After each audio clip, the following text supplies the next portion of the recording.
Welcome to Taking It to the Nub, the Thursday night edition. I know, it's usually on Saturdays. My guest is a real busy guy. You all know him, Nick Melillo, aka Nick Aragua. And we're going to bring Nick in right now, and we are going to have a fun time. We're going to be talking about Foundation Cigars, some of Nick's past life. We're going to talk about the cigar of the year that he got from me. We're just going to run the gamut tonight. We're going to have some fun, and let's just bring in Nick.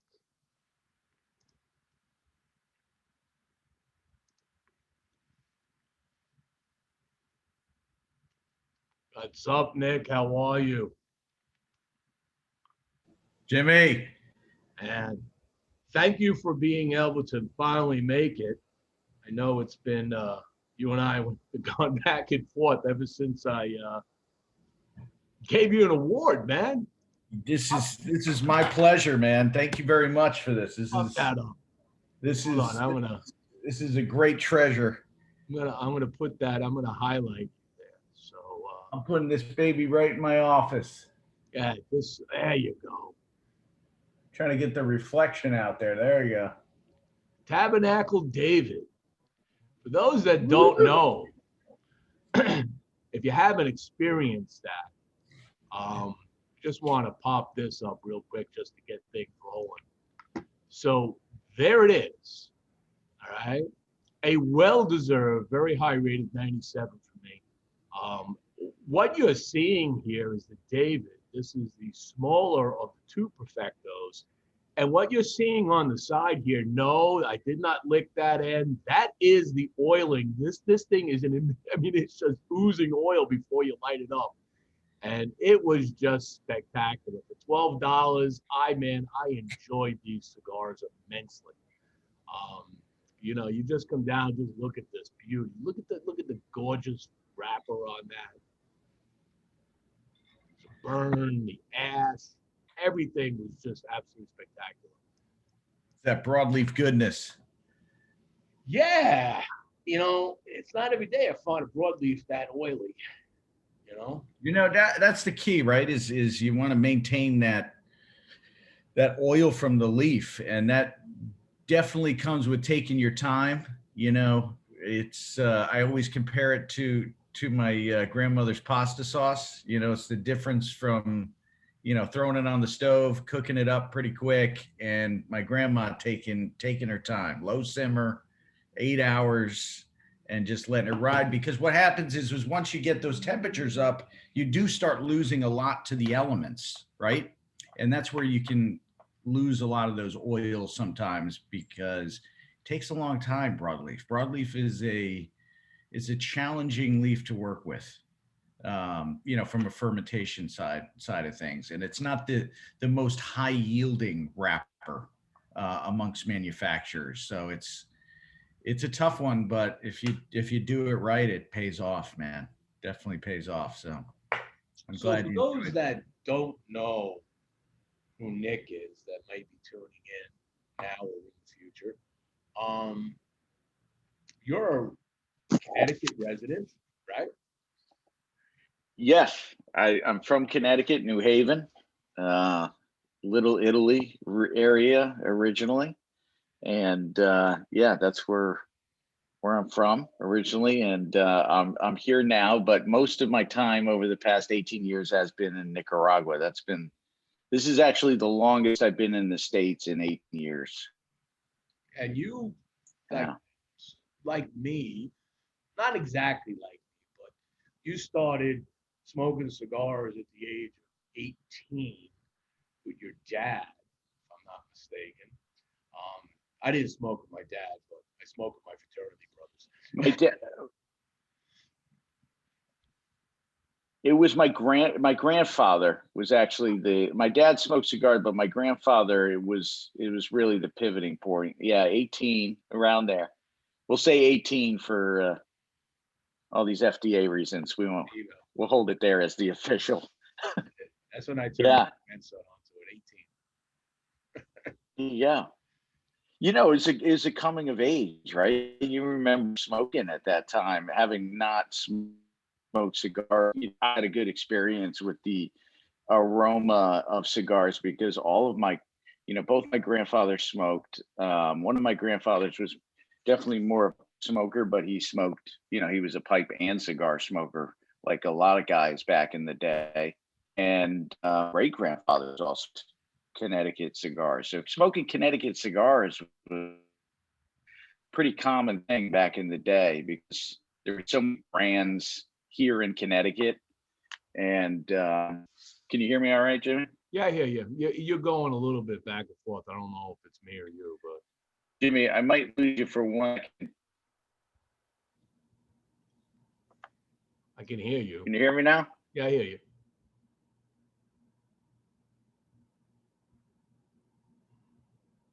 No, I don't hear you. All right. Now, how about we now? back? We're back. All right. Sorry about that. For some reason, my connection was wonky. So yeah, we were talking. It definitely a coming of age. So it was probably one of the coolest things at the time, to be able to sit down and smoke a cigar with my grandfather.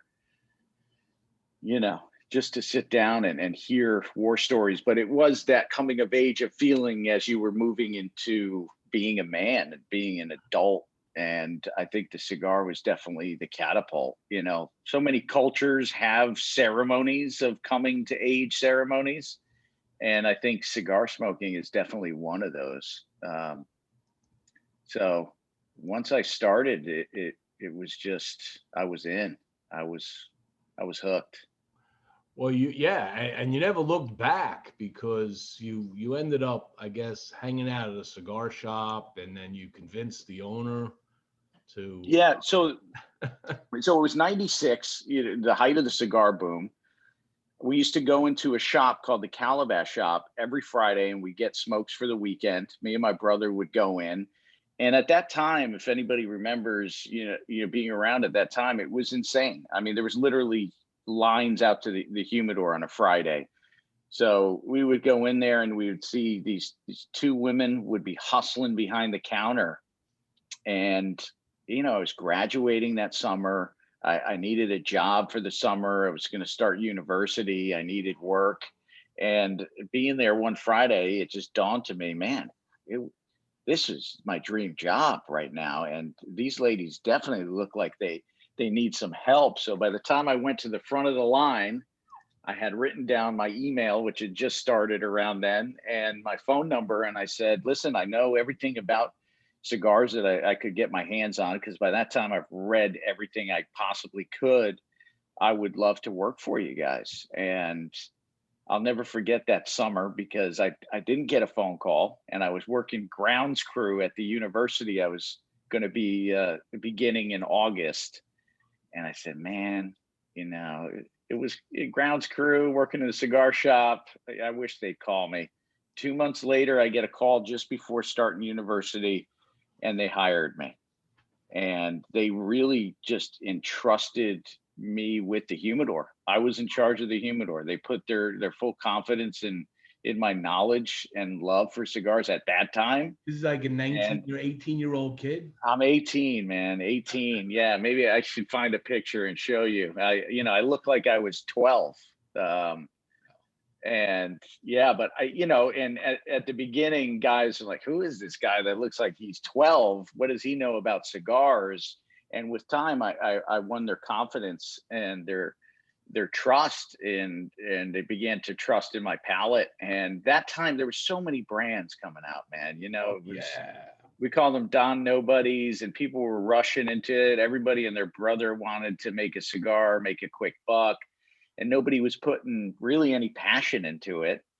And I remember saying that to myself because my two owners had just come back from the trade show that year in '96, which I think was in Tennessee. And they literally handed me 2 bags, garbage bag, size of all samples from the show. And they said, hey, you're in charge of bringing some new brands into the store, smoke through these. So I used to keep a little card catalog. This is the greatest thing that could ever happen. And I was going to, I started school for international business. I didn't know many things when I was 18. I just knew I wanted to travel and I knew I loved cigars. So it was a good combination. So I remember smoking through the samples, and then maybe a year or so later, there was a company that kept popping up. A sales rep was coming in from a company called Drew Estate, Oh, and they had this cigar called Samaro. Nobody remembers it. You might remember it. Yeah, Samaro is like one of the first brands ever. It was god awful. I mean, it was just ungodly, and we never brought it in. But they kept coming back, and then eventually came out with a brand called La Vieja Habana, which was being made by Nick Perdomo. Yeah, it was an excellent smoke. So I brought it into the shop, and not too long later, we did a Saturday event, and that's when I met John Drew for the first time, and that had to have been 97, probably around 97, 98, just when they were kind of getting started. And we just, John and I hit it off. John, we exchanged information, and from about 97, 98 till about 2002, we just kept in touch over the years. I ended up graduating in 2000, and I moved to Italy. I worked with the Vatican that year. It was the Jubilee. Yeah, for the it was great. Cigars in the Vatican? Not in the Vatican, but they were very much a part of my trip there. A lot of Monte Cristo number 4s, which is, I love those, man. they come in those 5-packs. I also became much more of an avid pipe smoker at the same time. Also, I'm very much into pipes, and I was fortunate to become really good friends with a local pipe makers and masters called Becker and Musico, which was by the Trevi Fountain. And one of the gentlemen's name is Massimo Musico, and we hit it off. We had a similar love for reggae music, and we connected. And the shop was literally 2 doors from the Trevi Fountain. So even though it was a very, one of the biggest tourist areas in Rome, that shop was where all the local Romans came. So the politicians and the businessmen. So I used to sit in there hours just listening and meeting some really amazing people. So yeah, I did that, came back and worked on my master's degree after doing that for about a year.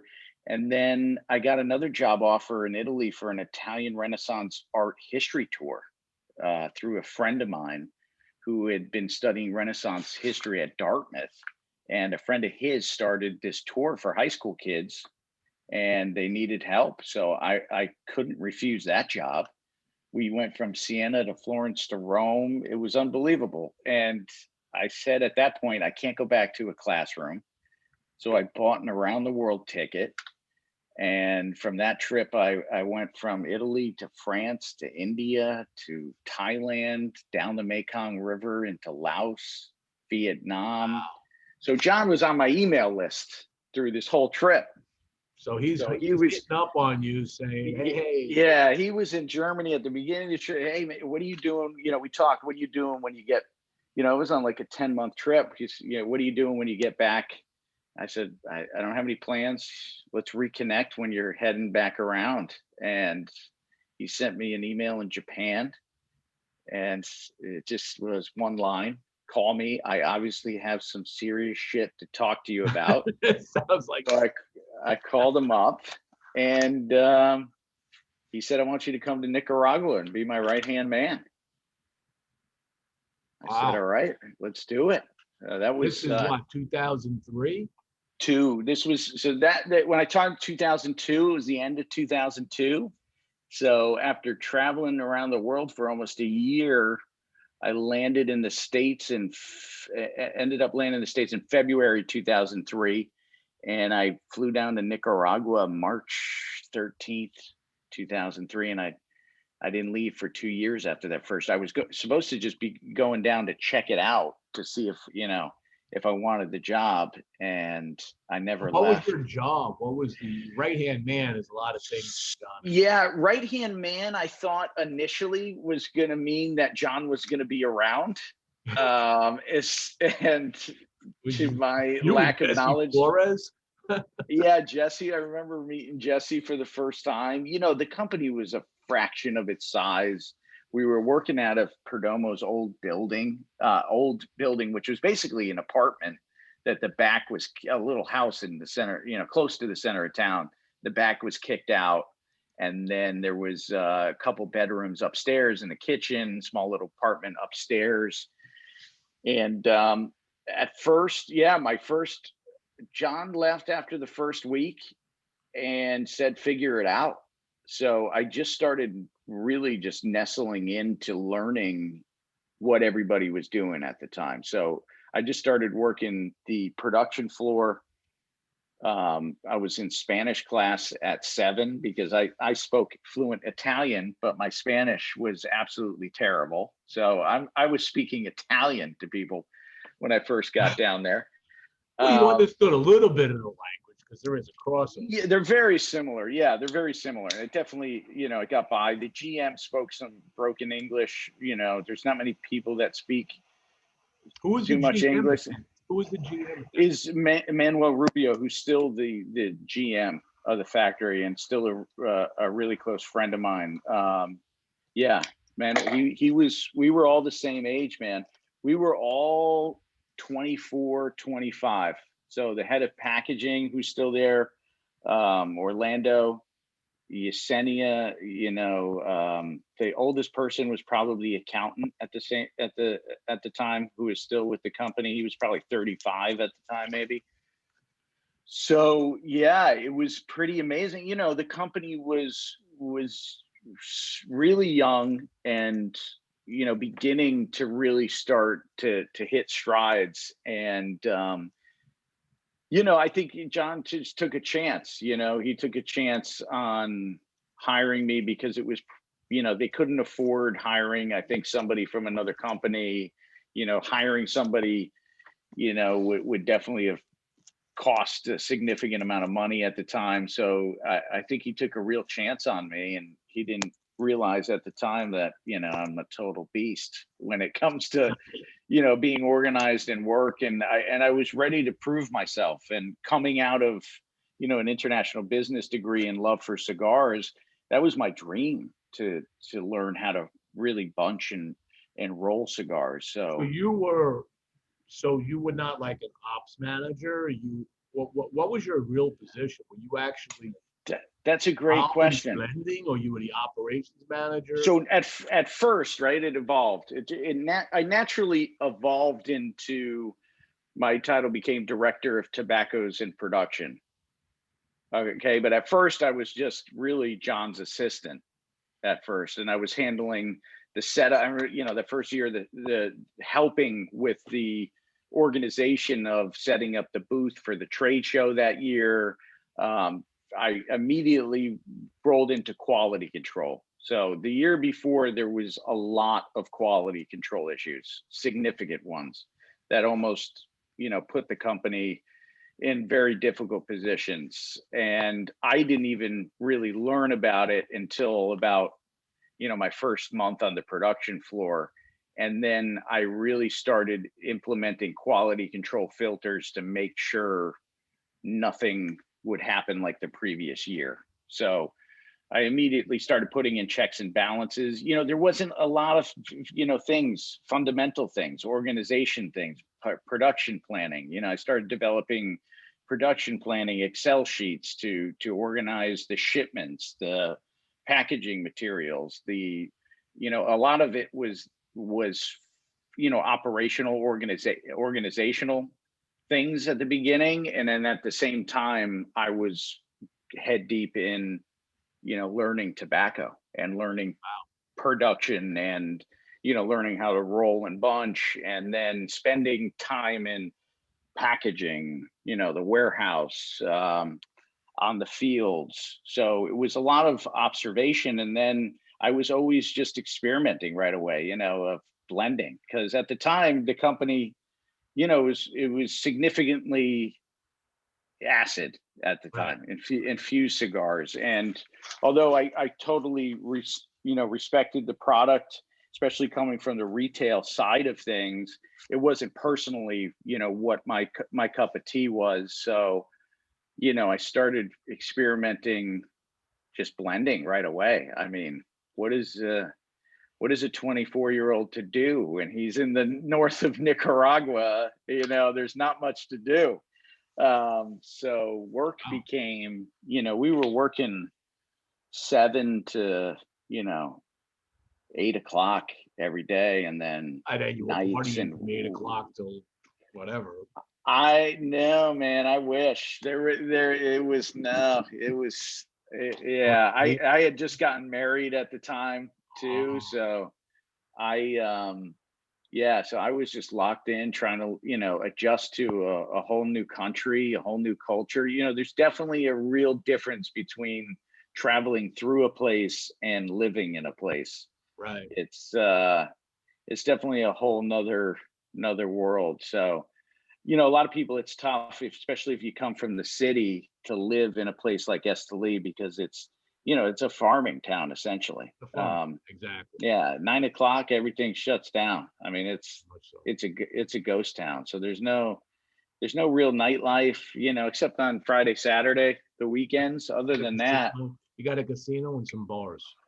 there you go.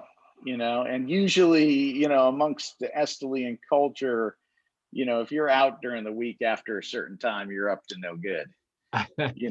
For the most part, if you're on the streets or if you're, out and about, you're potentially up to no good. So it was really just, head deep and learning a new job, learning the culture. And, luckily, the team, we built a really great team, and we started really working together amazingly. Yeah, did amazing stuff. I mean, your fingerprints are obviously on some things. By the way, speaking of finger, what are you smoking tonight? I'm smoking the David. Yeah, I thought the David. Definitely. Yeah, I got two of them here. I looked around. I thought I had one still in my humidor, but I realized I probably gave it away in one of my Take It to the Nub Saturday morning shows. Some lucky person got that. I'm sure. I got a box heading your way tomorrow. I'm smoking actually, so I had to reach into my humidor and I pulled out a Boston Jimmie. That looks delicious. That wrapper looks great. Yeah, this is my private stock. What do you got there? I made this for my 60th birthday a year and a half ago. Get out of here. I needed 100 cigars for the party. I was just giving them away to the guests that came. And I connected with my friends in Providence Cigars down in Texas. And they were the only ones that could, connect with their little factory in Honduras and make me 100 cigars. I was like, that's, I'm not doing 1,000 cigars. So I told them, I said, what I want was a San Andreas wrapper. Nice. I wanted a Sumatra binder. Nice. And I wanted Ometepe and Jalapa fillers. Giddy up. How'd it come out? Well, based on what people are telling me, I should be selling them. But I said, I'm not in the cigar business. I'm in the cigar media business. So this is my calling card. So I'm going on my 4th order. Should be, I think I got one left. I give these away on a regular basis. So I have another 150 that should be, I think they'll be in by the end of the year. I just put the order in the other day. And I mean, it turned out, it ages very well. I mean, a few months more on this, and this is like really, it's got that nice sweet Sumatra in the background coming through. And the construction looks perfect. Oh, it's like beautiful. Looks really good. So people really enjoyed it. So that's my thing. I got my Boston Jimmie. I have my calling card. I'll continue to get these made as long as they can make them for me. I should put in a bigger order, but then I'll just give more away. Right, exactly. Because I'm going to start trying to bum them from you now. There you go. On the next batch, we'll see what happens. I get some more out to people. Nice. So you go through this Drew Estate tour, and you're moving and shaking there, and like I said, your fingerprints are on things. And and you decided, right around just before the FDA was doing its things, like 2014, 15, Yeah. you decide that you're going to go and create your own company. You're going to leave Drew Estate, which probably was a bit of a shock to some people, but understandable. Tough decision. Tough decision. It was definitely one But of the toughest decisions.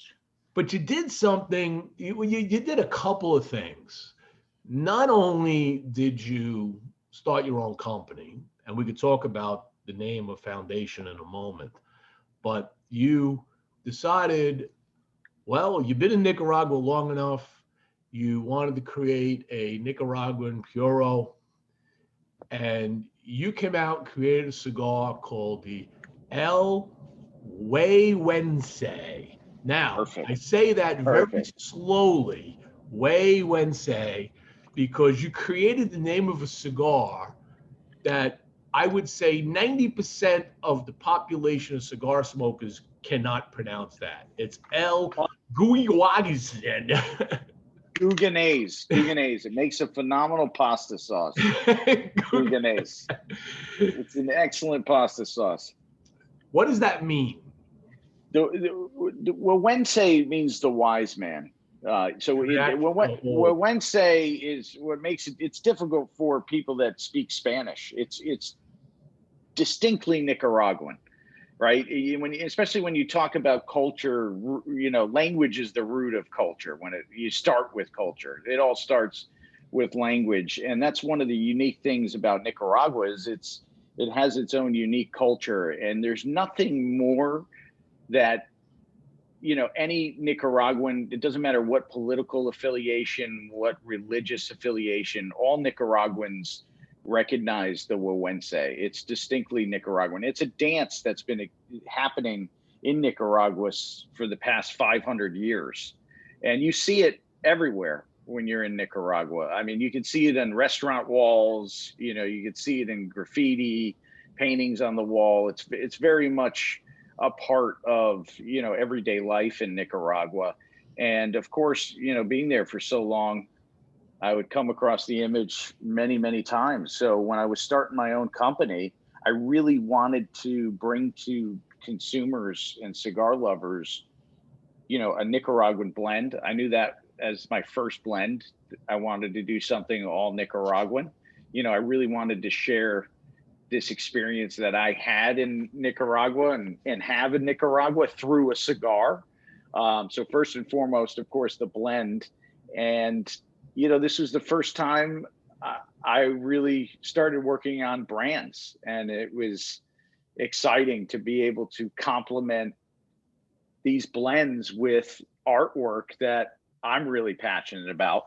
I obviously knew it would be a mouthful for consumers, the Huehuense, but Nicaragua is watching. So I wanted to be true to Nicaragua, especially for my first product and my first blend, and really represent Nicaragua to the fullest. So my art director, Alex Garcia, I brought him the idea, and we worked together to, we had it in English at one point. We said, no, it just doesn't, from the Nicaragua, and it just doesn't look right. So Huehuense was born. And I knew that year, nobody knows who I am still, or back then, nobody knows who I am, when I was launching. So there was a small group of consumers. There was a small group of shops that did know I was, down in Nicaragua on the front lines, working the factories, blending cigars. So I knew they would appreciate it. I knew it was a good start to target that group of, hardcore consumers and shops, and that they would appreciate what I was trying to do. And obviously after that, I knew my international business mind took over. But as a first product, Huehuense was a pure, passion. My artistic side took over, and, yeah, it got number one, it got number one consensus that year, which was a great honor to have all the online guys recognize it. And fabulous introduction cigar. Yeah. I'm going to take a quick, we're going to do a quick, fast commercial break here to shout Sure. out the sponsors of the show. And then when we come back, I want to dig a little more into Foundation, and we're going to talk about the Upsetters. We're going to talk about what you've been doing with the Upsetters videos, which I love freaking watching. Nice. Maybe Nice. pop up one of those so everybody to understand. That would be what I'm great. talking about. And then we'll get into some other fun stuff.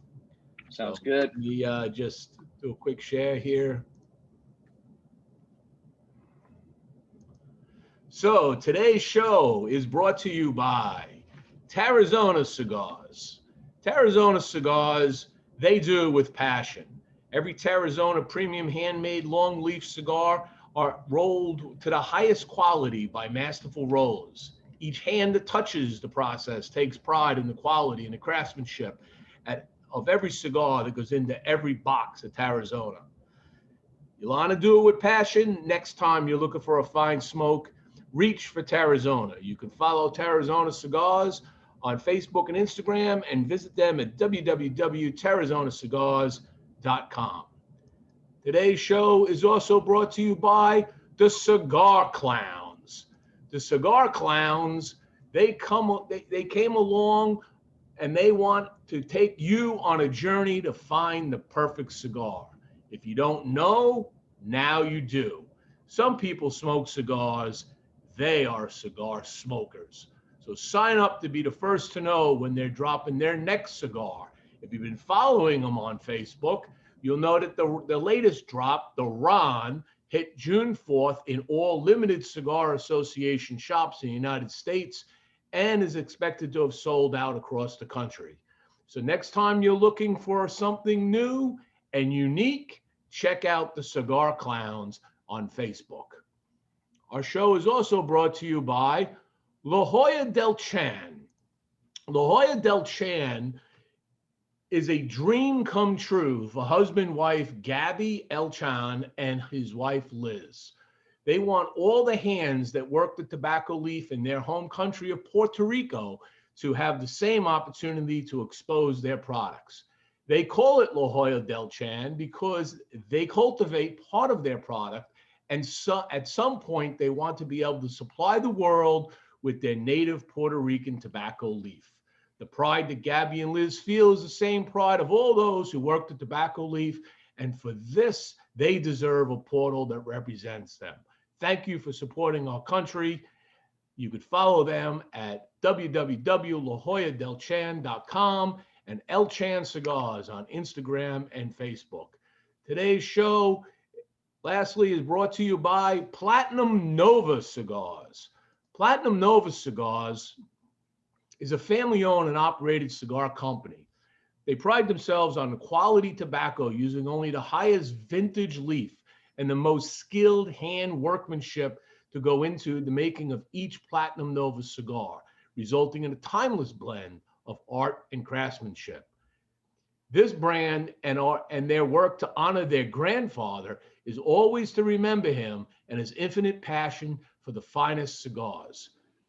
Their love for cigars started with their grandfather, a dedicated master blender and entrepreneur in the cigar industry. So the next time you're looking for an exquisite cigar experience, check out Platinum Nova Cigars at www.novacigar.com and also on Facebook, Instagram, and Twitter. And don't forget, as long as they're advertising with me, you get 15% off by using Boston Jimmie 15 as a code if you order directly from Platinum Nova. I want to thank my sponsors. Without them, this show is always a little bit harder to do. All right. So,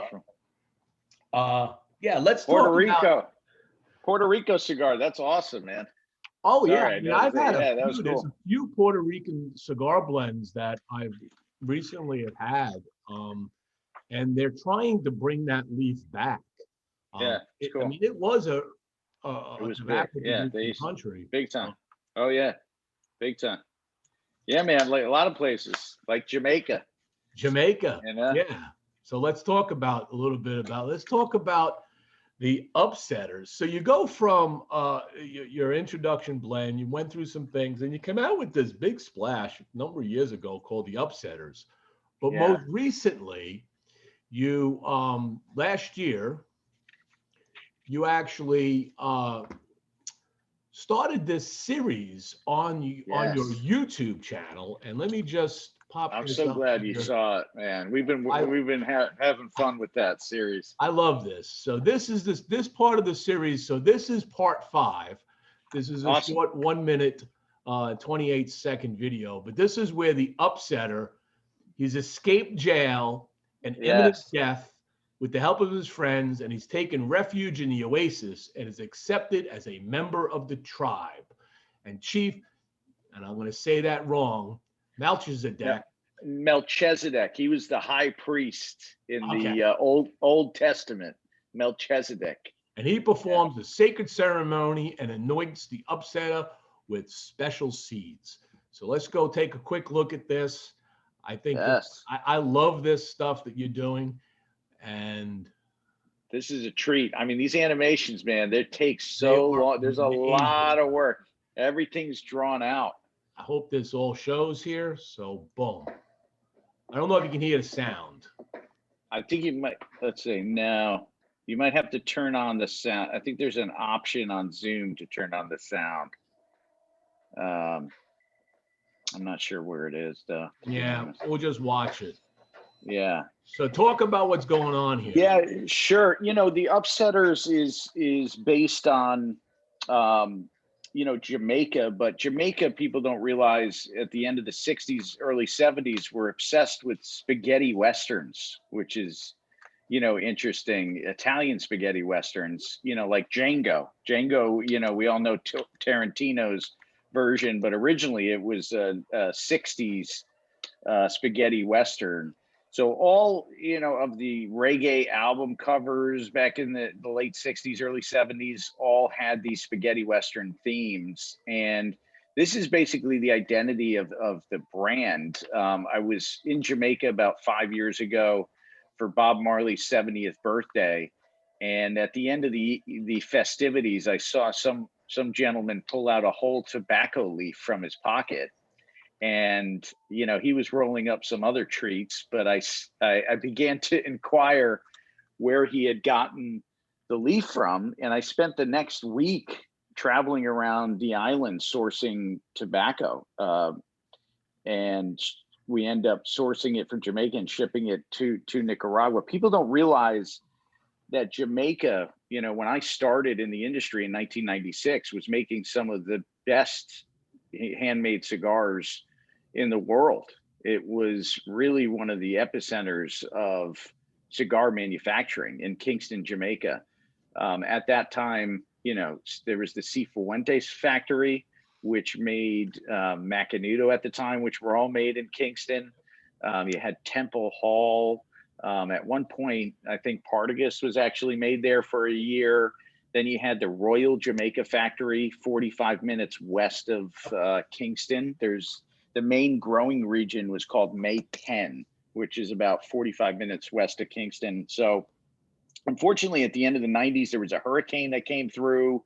And then a lot of the companies also had operations in the Dominican. So they ended up moving a lot of their operations to the Dominican Republic, and the cigar industry started to fade. But when you go to Jamaica and you go to like Montego Bay, it's really fascinating because as you get off where the excuse me, where the cruise ships come in, they sell so many cigars. There's all these cigar shops. So they make cigars for the local market still to this day, but there's not much exported. So, you know, developing the line, the Foundation portfolio, I really wanted to develop a portfolio having worked in retail. You know, there's so many different people that walk through the door that like different things. Everybody likes something different, right? That's what we're trying to do is find the right blends for the right palates, because everybody's not going to taste things the same way. And everybody's got different likes and dislikes.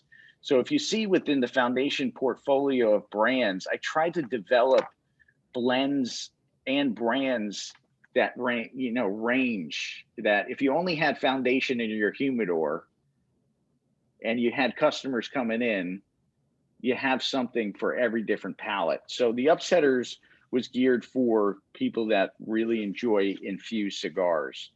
And I thought Jamaica and the Jamaican theme was the perfect, perfect brand to introduce an infused cigar. So, I worked with my buddy Alex there, and we've both been into, reggae, ska, rock steady music since we met. I started listening to, reggae ska music right in 96 when I started, smoking cigars. So it was interesting because I really got into Jamaica music, and at the same time I was smoking Jamaican cigars.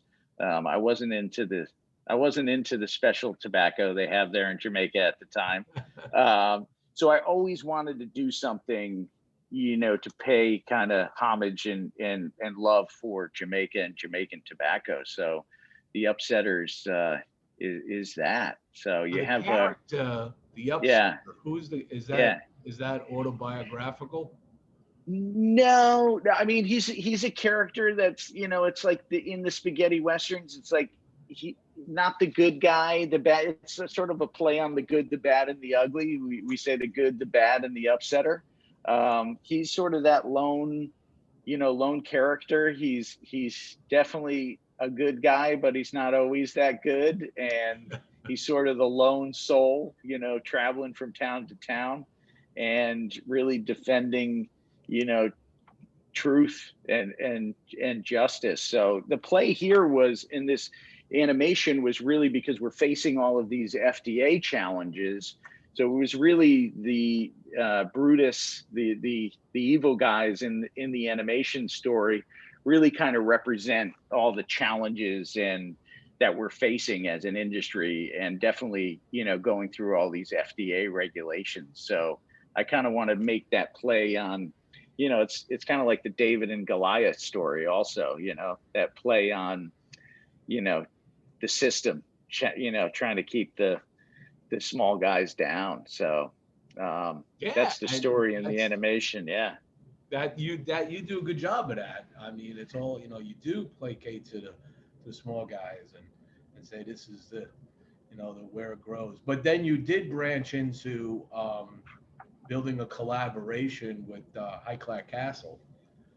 That's in that portfolio, right, Jimmie, is like it fit within the portfolio in the sense that I wanted to also have a high-end luxury brand. And what better than Highclere Castle to accomplish that? I mean, Highclere is it's an amazing place, and that happened through a good buddy of mine here in Connecticut that distilled moonshine, and he happened to become friends with him and his wife became friends with Lord and Lady Carnarvon on a trip to England. Just randomly had come in contact with them after visiting Highclere, became friends, and then they started a gin project, which they're in the process of launching worldwide right now, Highclere Castle Gin. So out of that project, of course, cigars came up in one of the conversations, and my buddy said, you have to meet my buddy Nick. He lives in Nicaragua most of his time, and he's a cigar maker. And eventually Lord Carnarvon and my buddy Adam flew down to Nicaragua. It was actually, this has got to be now 2017, I want to say, before the trade show, when my buddy called me up and he said, you want to come to England so you can meet Lord Carnarvon and maybe we could do a cigar? I said, Adam, I got the trade show coming up, where the PCA was coming up. I said, I can't make it, man. And he said, all right. And he called me up. He said, we're coming to you. So they flew down to Nicaragua, and man, Jimmie, we hit it off, just a great down to earth. You ever They came to me. The first time they came to me, man, they flew down to Nicaragua, and I got to, Lord Carnarvon. Lord Carnarvon's the godson to the Queen, and he came, and, you kind of know me, Jimmie. Money is not, it doesn't impress me. It's for me, it is all about, the quality of your character and being surrounded, especially, with good friends and also, colleagues that, you want to be around. And so I was a little hesitant at first, but then, meeting Lord Carnarvon, it was amazing because he was really down to earth. England, different culture, really dry sense of humor, but hilarious. And the Highclere estate is an active farm, so really just down to earth, and we hit it off. This is a gentleman that at 18, he greyhound bussed the western part of the United States by himself. He traveled, and just a great guy. And we just really hit it off on many levels. And with the rest of my brands, culture, history, these are the things I love. So to be able to sit down with Lord Carnarvon, his grandfather discovered King Tut's tomb with Howard Carter. He was the one that funded Howard Carter's, in 1921, was there when they started opening the tomb. So that was definitely amazing for me, because I'm 100% in love with Egyptian culture and history. And so there was all these things we really connected on. And I had blended some cigars by the time they had come down, some of the beginning blends, and just started to learn about, smoking cigars at the castle. 200 years they've been smoking cigars at the castle. It was what you did after dinner. They had a cigar room, a smoking room. So it just worked. And I said, let's do a brand. So Highclere is it's our Rolls Royce in the line, so. Now you have, so of course you went from your initial blends, you went in, you had the Wise Man line that was, you let people to say, okay, now this is Wise Man, right? Yeah, You a little got easier. You got another Stogie Press plaque for that one 4 years ago, so You got a good palate. My but you just recently announced, saw your email. I get all your email blasts. So I just Oh, shoot. What did I announce? You recently announced you're doing something special at PCA. No, that was the announcement that we're not going to the PCA. But are you not going to the PCA? Yeah. You were doing something. Yeah, no, unfortunately this year, it was a tough decision because I launched at the PCA, 2015, and every year I go hard at the PCA. I put my heart and soul into the show and the booth. And it was, February, March, we made the decision that we weren't going to go this year, just because it was so uncertain at that time.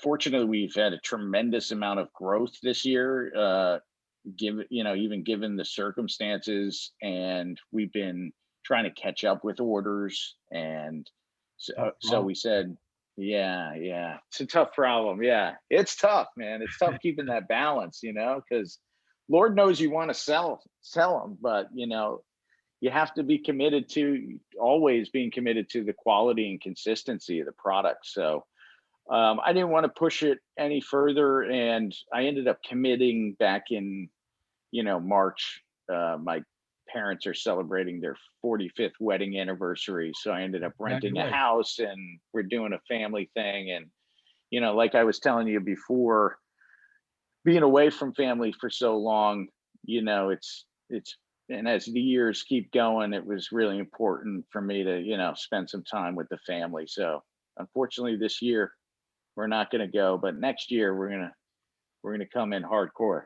There you go. Now, are you doing anything new as far as blends this year, or? This year we're really focusing on, still David and Goliath and the 5-year. There's going to be some more 5-year, because everything, this year was just so crazy, and we released a lot of our products really late last year, and we were really behind. So, excuse me, we didn't release cigars. I think it wasn't until October, things started coming out. And even in October, we didn't have a lot of supply at the time. So we're really focusing on the core brands, the releases that we just made. And then next year we're going to start hitting the market with some things. You're going to see a few things in the market. We just did a special cigar for our only Foundation Cigar Lounge in the country called Ligero Tobacco House in Georgia, which these guys are just amazing. So they, I hadn't done a house something for them all these years, so I really wanted to do something special for the shop. So we just released a special Longsdale and a 20 count box for them. That's what I saw. Yeah. Yeah, that was Okay. probably it. Yeah. So we did something special for those guys, and it's really an incredible blend. But yeah, so you're going to see a little some special anniversary cigars for a few special customers of ours. But yeah, next year you'll see some really interesting things happening. All right. I'm looking Yeah. forward. I'm looking forward to what Nicaragua has coming. You know, we got to keep it interesting. We always got to keep it interesting. Now, do you have, so in that vein, do you have anything like that was sitting in the aging room longer than normal because of COVID? I always had this feeling that this year cigars that get released might have a little more age on them before they hit the retail shops because of they couldn't get them out of Nicaragua right away. Yeah, it wasn't as much getting him out. I mean, initially it was a little difficult, but everybody's just been behind because initially everybody hit the brakes thinking, you know, it was going to be the end of the world, you know, in 2020, March, April. And then, you know, it turned out everybody's home and they're smoking more cigars. So that people weren't really prepared for that. You know, because now everybody's home. You know, you can smoke. You're in the office, you can't smoke a cigar, but when you're home, especially if you got a nice little spot to smoke, you're going to smoke a few extra probably for the day. So everybody was just, you know, trying to keep up with everything. I do have, you know, my 5 years are really, really well aged. We also have our firecracker coming out, which we're going to do with, you know, our buddies over there at United and two guys, Dave Garofalo. Excellent. So we did a Wise Man Maduro firecracker. Those are going to start, I think, shipping in the beginning of July. But Nice. so I think they went pretty quick. I think we only did about 500 boxes for that. So that is going to be a new special treat. So coming out. Andy Cassetti chimed in. Andy said he's following. He says, love a CT 142. I like Sure. that cigar too, man. That was Yeah, that's a special one. Unfortunately, Andy, if you see some on the shelves, grab them. We're completely out of Tabernacle 142s right now because the tobacco is taking longer than normal in fermentation. That tobacco is 3 years in the fermentation process, and it just wasn't ready. So right now there's not any on the market. So we haven't been shipping any in some time. So if you see them out there, grab them up. It's not a sales. This is not a sales technique. It's just the reality. it So takes time, man. You know? yeah, it really does, man. It's a process. So sitting behind you, when I talked to you before the show, you were about to talk about it, but sitting behind you, you like to collect art. So what do you got sitting behind you there? So these are really special masks, and I actually have one that hasn't been painted yet. These were handmade Wawense masks that were made by the Flores family in a town called Diriamba in the south of Nicaragua. They're actually there are 3 generations of mask makers. These were shipped up my first year, 2015, at the PCA when I launched. We had made masks for every character of the Wawense dance. And then we also made 3 5-foot life-size statues of the 3 main characters in Wawense. So these were at my first trade show booth. And I had traveled to the south of Nicaragua to go to where the dance happens every year. Every year, the Wednesday dance happens in January 21st, January 20th, in a place called Diriamba. And I had been there, and we were doing some videos, and I had asked somebody where the masks are being made. And, in Nicaragua, there's no real street addresses. So you use landmarks. So this person has said, go down by the cemetery, 2 blocks to the northeast, 1 block to the south, and then you'll find, these mask makers. So I traveled over, and I walked in, and there was a gentleman in a wheelchair. He was 95. Wow. And I met his daughter and grandson, and they were mask makers, and they had been 3 generations of mask makers, and they ended up doing all these beautiful pieces for me. So I sent them up to the show. I had to get the Casa de Cultura, the cultural center, to sign off to even ship them out of the country. And a lot of our first customers that year got one of the masks when they placed their first orders. So yeah, very cool. And yeah, what are the paintings in the back? Oh, so the paintings we did for my last, the last trade show at the PCA. This is 2019. That's the press. So we did paintings around all of our booth, and it was a combination of cigar making tools. So we had like the press, the chaveta, the molds, and then on the other sides we did paintings of the brands. So that's the tabernacle. So these are the ones I couldn't part with. So yeah, that was 2019's booth. Yeah, you were there, right? The 2019. That was the last show.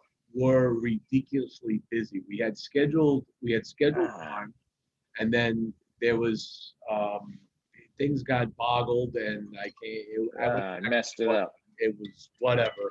I get it. That was a crazy show. You were ridiculously busy. That's why these shows are, fortunately we were busy, man, but the shows are crazy. They take a lot out of me. Take a lot out of me. Yeah. You're lot, standing right? around talking. I'm walking the floor. That's a big floor. It is, and it's bigger than TPE, that's for sure.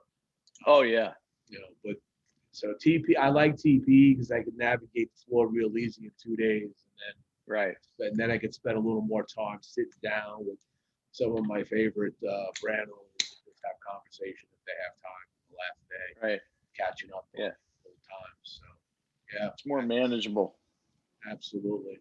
But we'll see how PCA goes this year, man. I'm not able to go. I've got work commitments that are keeping me from going. And I'm hoping it goes well for everybody. Same here. It's just sad that we had to have a trade show just a month and a half before. Some of the same people will be there. There's and some of the big guys pulled out.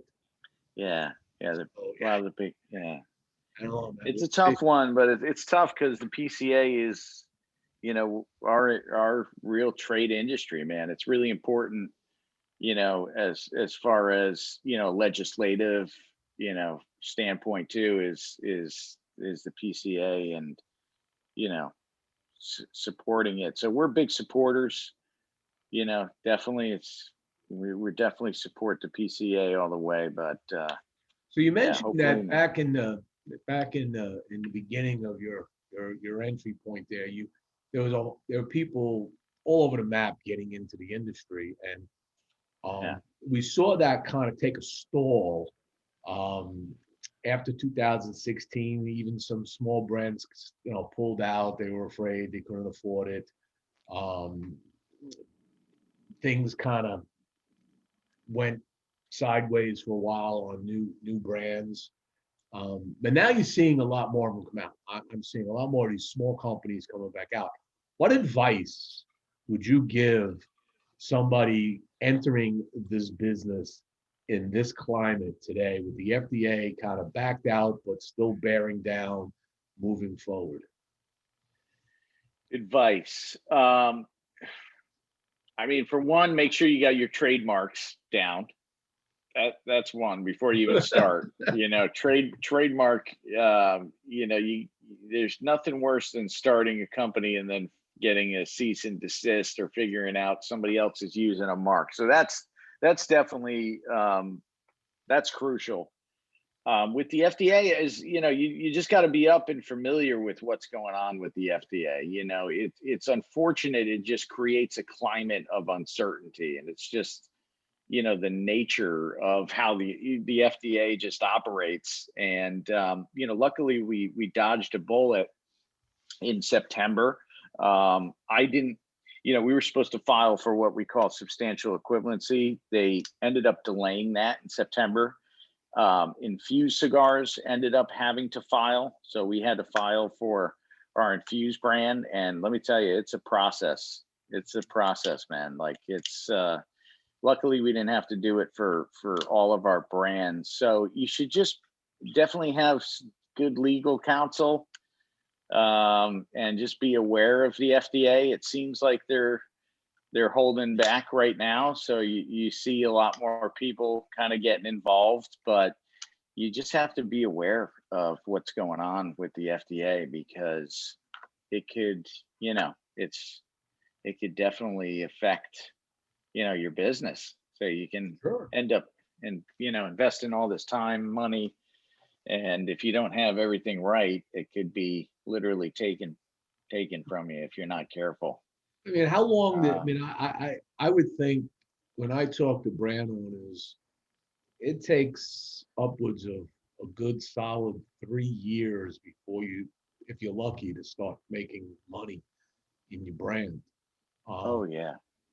So yeah, yeah, you got to invest an awful lot, and you got to hope that they don't kibosh it. Yeah, you got to hope they don't kibosh it, and then you have to work on sales and marketing and distribution, and there's so much that goes into the daily of what's going on, and it's tough sometimes because these aren't for sale. Yeah. What we sell and what we enjoy is this, right? Is enjoying, lighting up, smoking, but what it takes to get to this point and get, just the dealing with the importation taxes, the state taxes, you have to deal with just dealing with California for us is quite it's a lot, man. It's accountants, it's legal side, it's 68% taxes. It's, being able to file that. I was in LA just before the TPE. So I flew out to LA, had visited a friend of mine who's opened up a shop there. Nice.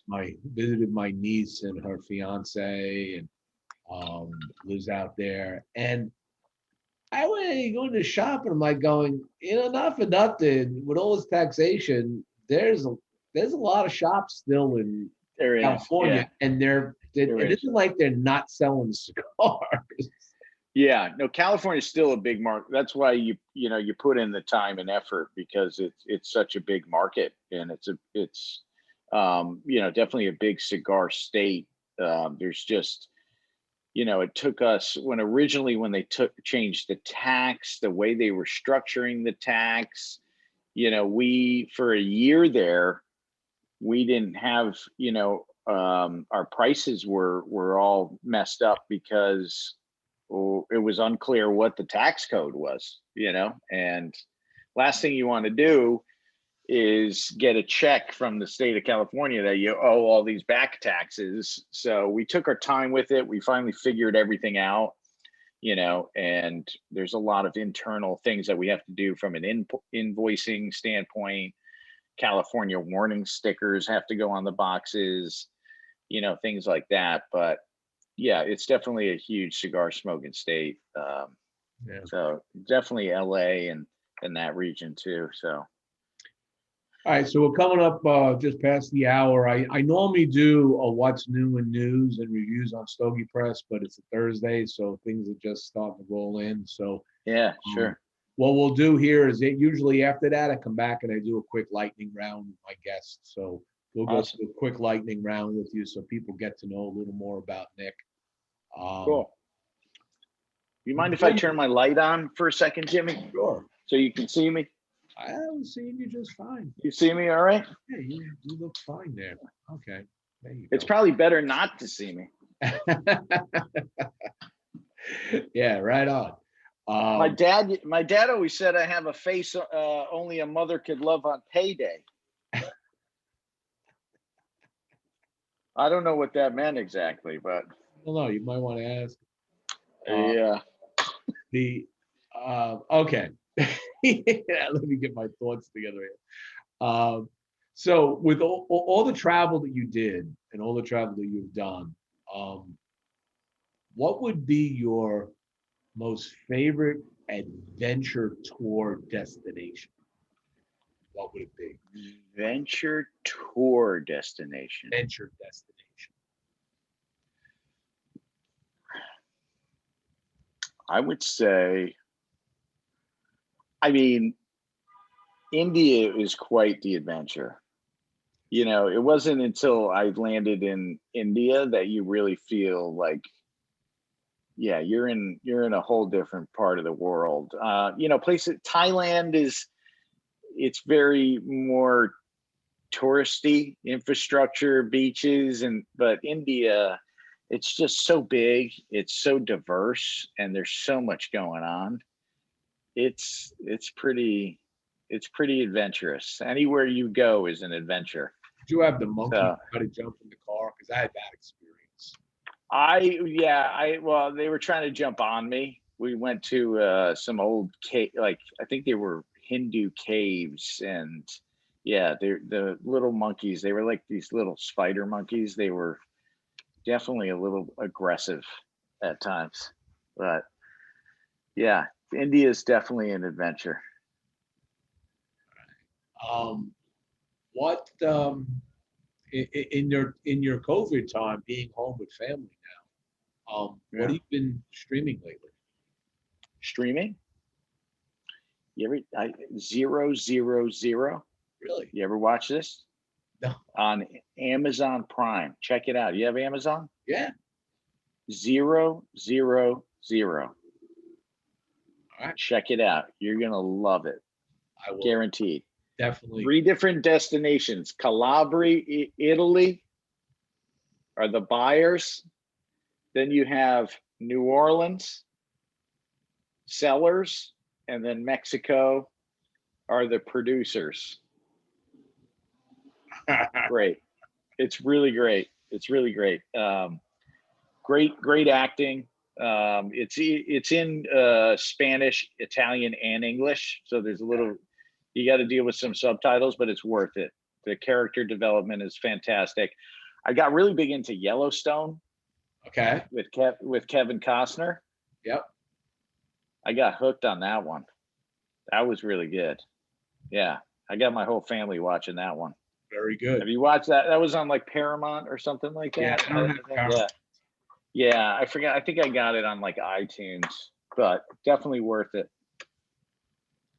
So obviously being into all the reggae and ska, outside of the more popular names in that genre, Yeah.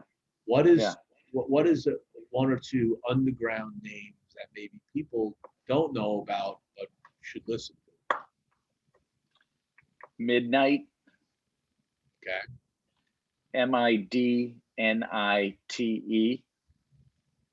That's one of my favorite underground reggae bands. You know, there's a lot of really great artists underground. Burning Spear is a classic, but they're definitely more underground. You know, people definitely know Bob Marley, and they tend to know Bob Marley's Legend album, which kind of has all those classics. You know, Jammin', Exodus, all the kind of classic Bob songs. But there's a lot of great old Bob Marley albums also. One of them's called Survival.